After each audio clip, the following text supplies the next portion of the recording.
Hello everyone, আমার নতুন একটি ভিডিওতে তোমাদের সবাইকে স্বাগত। আর সেদিন ছিল প্রচণ্ড গরম, তাই ভাবলাম কিছু ঠান্ডা খাওয়া যাক।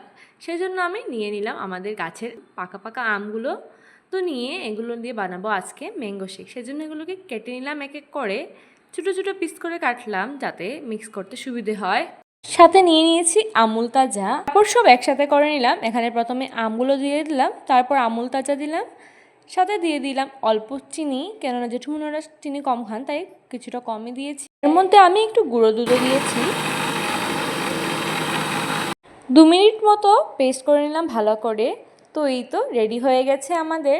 আর এই গরমে ঠান্ডা খাওয়ার কিন্তু ইচ্ছেটা একটু বেশিই করে, তো বাইরে না খেয়ে ঘরে এরকম বানিয়ে নিলে আরও ভালো লাগে খেতে। আর এই তো সাথে আমি এখানে আইস কিউব দিয়ে দিচ্ছিলাম। তো রেডি হোমমেড ম্যাঙ্গো শেক খুব তাড়াতাড়ি হয়ে গেছে। এরপর জেঠিমণি আর জেঠুমণিকে নিয়ে দিয়ে দিলাম। তো ওদেরগুলোতে আমি আইস কিউব দিইনি, যেহেতু ওরা ঠান্ডা খাবে না বেশি। আমি আমার জন্য নিয়ে নিয়েছি ম্যাঙ্গো শেক আর নিয়ে চলে গেলাম আমি সিঁড়ির ওখানে। বাইরের দৃশ্য উপভোগ করতে করতে আমিও খেয়ে নিলাম ঠান্ডা ঠান্ডা ম্যাঙ্গো শেক। আর এই ভিডিওটা এ পর্যন্তই, দেখা হচ্ছে পরের একটি ভিডিওতে।